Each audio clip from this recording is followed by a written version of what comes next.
Ignition sequence starts. 6, 5, 4, 3, 2, 1, 0. Liftoff. We have a liftoff.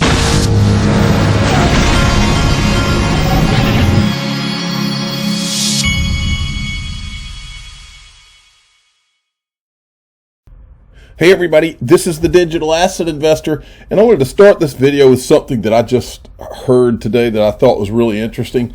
For many of you that don't know, Charlie Shrem was the guy that ran BitInstant back, this was like, I guess 2011. And that was when Bitcoin first started, and I think BitInstant, he actually had the Winklevoss brothers as investors. Anyway, one thing led to another. He ended up going to prison because he had some dealings with the Silk Road, and a bunch of illegal activity had gone on, and he got caught up in it, went to prison. But anyway, this guy was there when it all started. And in this clip, he tells you how Coinbase was started. I just thought it was interesting. It's a short clip. Wanted you to hear how Coinbase was launched. If I looked at the BitInstant office as an incubator, I would have a stake in every company, from Coinbase to BitPay, because even Brian Armstrong, to start Coinbase, I don't know what the book says or he's writing in his book, but I'll tell you the real story of how Coinbase was launched. If anyone wants to know, we could do a whole I'm sure everyone wants to know. But freaking, he called me, Roger Ver, Tony Galippi, all the people who from BitPay, all the people who were running companies. And he brought us all to his house for a barbecue, and he was like, "Is this in San Francisco?" This is in the Valley, down in like Palo Alto or something. And it was like working for Airbnb, and it was all under the guise of like, yeah, maybe Airbnb will accept Bitcoin, but then maybe we shouldn't have been so forthcoming with all of our business models. But Coinbase was basically launched a few months later as an amalgamation of the three of our companies. But at the same time, I never looked at it bitterly. And I was so happy when you launched it because I felt such a relief here. Finally, Silicon Valley embracing it. We have a company. Well, and he was legit. He was legit. At that time, a former high-ranking guy at Airbnb. That was like one of the most legit people he had working in the industry. So anyway, I thought that was kind of interesting. I also found this comment interesting. He says, "Digital asset investor researcher gone wild." And that's because I'm the digital asset investor, a researcher, and a wild and crazy speculator. That's what I do. So, moving along. I saw this clip today, and this is good too. Jim Rogers, who's the old school commodities guy, very smart guy. I've listened to him for a long time. He in this clip, these are the Bitcoin Maxis on CoinDesk's show that they do, and it was almost uncomfortable to watch them as he taught them about the real world and how things work. Listen to this. When I said I regret I hadn't bought it, listen, anything that goes from $1 to $60,000, I don't care what it's called, I wish I'd bought it. Are you kidding? Anything.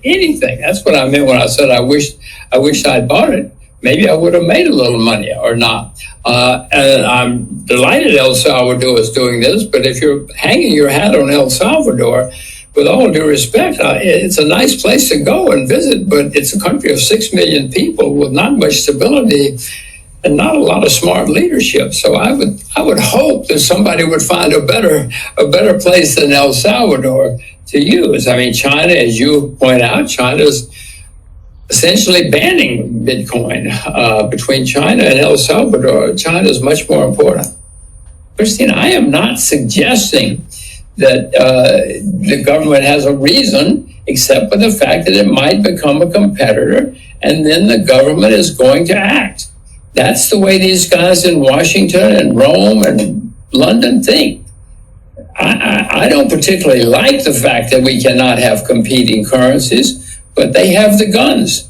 I don't have any guns. And if they say it's against the law, I doubt if I'm going to use it. Or they put on other regulations. Okay.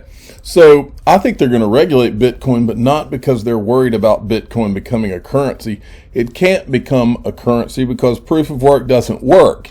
It will be a store of value. I think they'll allow it to be a store of value, but they might just carbon tax the living crap out of it.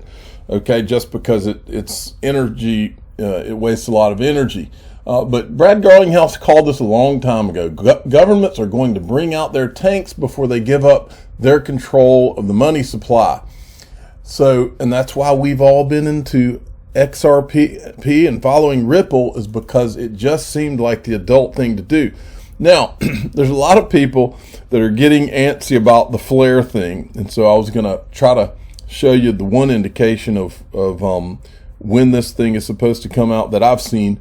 But I thought this was funny. Jungle Inc., who's one of the first YouTube channels that I watched before I started my YouTube channel, this was a funny tweet he put out. These flare tokens you speak of, are they in the room now with us? I just thought that was a classic. And then Mr. B retweeted that and was laughing too. Then there was this tweet this morning. This guy says, "Hello, Hugo, Flare Networks, XRP community. Get an update on the launch of Flare, please. Will it happen this month like it is anticipated due to the tweet from a few months ago where you stated that the launch will occur end of June plus or minus 4 weeks?"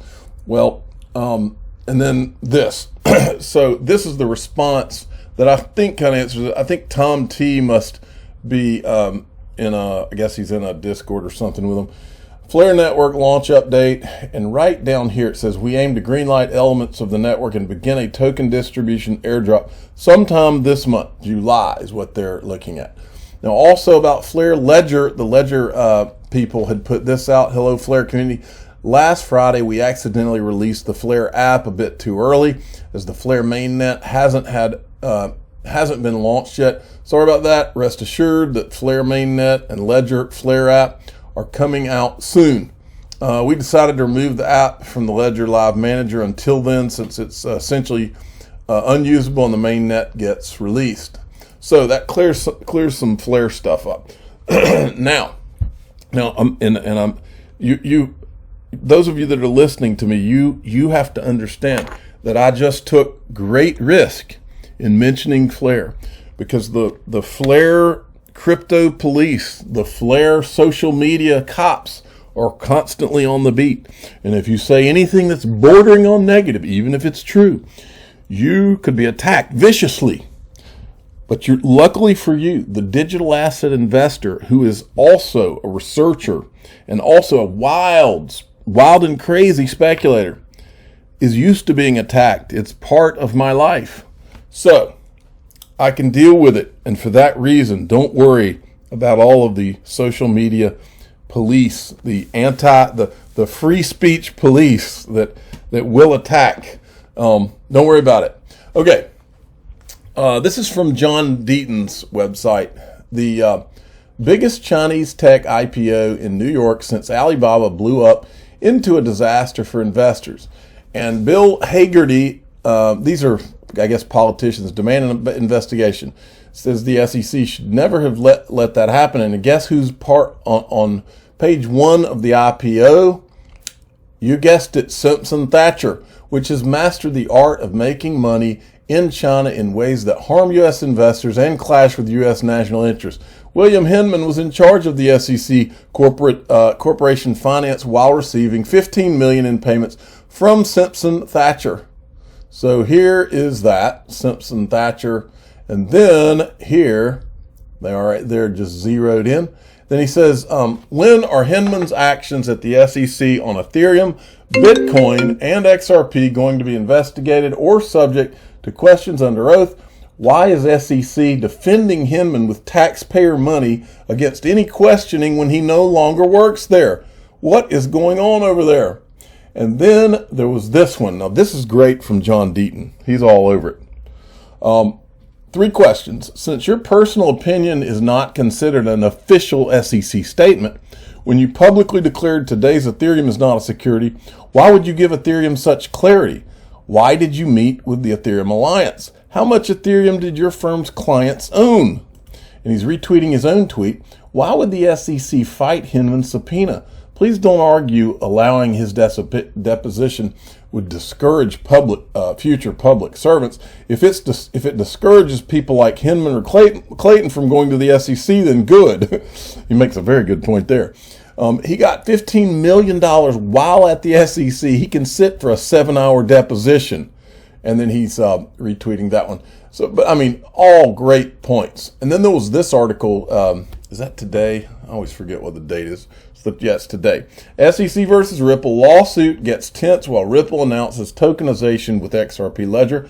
I wanted to read this last part to you. It says, while the reason is unclear, it could be related to the recent letter from Elizabeth Warren to SEC Chair Gensler requesting a response by July 28th.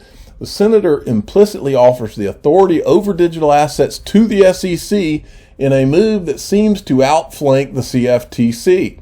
Attorney James K. Phelan called it, quote, orchestrated power play. I love that little phrase right there. I think he may hit it. Now, I decided I would go doing a little looking around to see what other gems we could find from Jay Clayton and William Hinman. And I found this one, and this is Senator Jerry Moran. Now, part of the reason that I'm kind of scratching my head at why Elizabeth Warren and none of these Congress people seem to want to investigate or talk to Jay Clayton or William Hinman or call them up to the Congress, the reason I'm kind of blown away by that is that Elizabeth Warren was all over Jay Clayton before he got put in as the SEC commissioner. And now these obvious conflicts of interest that she warned about, we're playing them for the world, and they don't want to talk to him. They're just letting this thing go. So I went back and I found another. Watch this clip. This is where Jerry Moran is bringing up, he's asking Jay Clayton while he was SEC commissioner, he's asking him about the exact problems with the SEC that Jay Clayton went on and that were a part, that ultimately became a part of this Ripple debacle that they've got going on right now. Watch this. Often referred to as regulation by enforcement. At least one commissioner recently asserted that when the commission sees a widespread problem affecting investors, it should, quote, issue its own guidance or promulgate a rule and put an end to the problem before it hurts investors, under the belief, end quote, under the belief that it is both better for investors and large enforcement initiative. It is better for investors than a large enforcement initiative and provides regulated industries with appropriate notice what the SEC expects from them. For that, staff statements and guidance do not create enforceable legal obligations.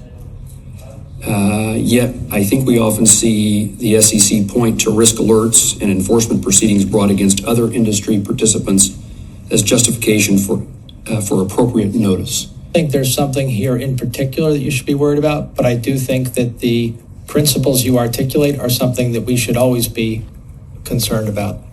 We should not be in the business of gotcha, but we do need to be in the business of... I think gotcha is exactly what they did to Ripple.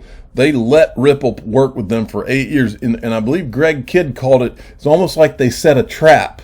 And that's part of the problem here. Of making sure that we enforce our laws. Worthy, I'm going to remind you that my remarks are mine alone, not necessarily those of the commission, the commissioners, or the staff. If the remarks are his alone, why did he make the speech on Ethereum? Why would you have to make that speech? And who told you to make that speech? If I was Ripple and their attorneys, I'd be wanting to know, I want to see the emails before he gave that speech. Who was he talking to before he gave that speech? And the people that he was talking to, who owned Ethereum that he was talking to before he gave that speech? I mean, you talking about some things that where the surface gets scratched a little, there's got to be something there. Got to be. I mean, well, he's 9 now. My 9-year-old could figure this out. The IMF, this is Matthew Lana. The IMF is encouraging the Hong Kong Monetary Authority to use RippleNet. And I'm just going to show it to you here.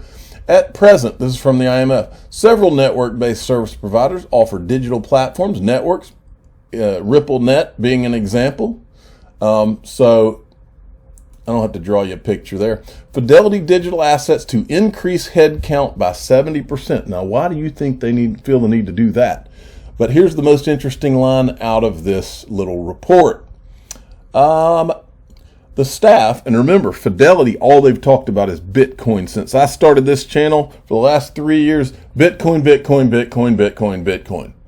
The staff will be used, the staff that they're adding on, will be used to develop new products and expand beyond Bitcoin into other cryptocurrencies. So apparently, as the Bitcoin Maxis think, it's not just Bitcoin. In fact, Bitcoin is the altcoin. Bitcoin is the shit coin. You're about to see what the real ones can do. And that is build things. It is not Bitcoin, never was. I want to finish with this. James Rule put this out. The U.S. government's now wanting to reevaluate, and we've talked about this, the Roth IRA that Peter Thiel had that grew from like $1,700 to $5 billion. 3 lessons you can learn from his Roth IRA. 1, get started as soon as possible. 2, contribute as much as you can, which I think is $6,000 a year. I just did mine. And 3, invest in high quality assets, or assets you think could explode. And this was another tweet he did. They called it the Lord of the Roths. I thought that was a cool name. But the bottom line is, this is where you do it. If you're wanting to open a Roth and be able to buy crypto, iTrustCapital, one of my sponsors, I have 2 of them. You can open, and it depends on, I think there's limits on who can open them, but you can get in touch with these guys. I have links in the description of this video, and I have 1 free month that you can get by looking there too. I'm the digital asset investor. I'm not an investment advisor. This is for entertainment purposes only. Please subscribe, hit the like button, and tell your friends and family, go check out iTrustCapital. I'm trying to get to a point where that's the only place that I invest in crypto.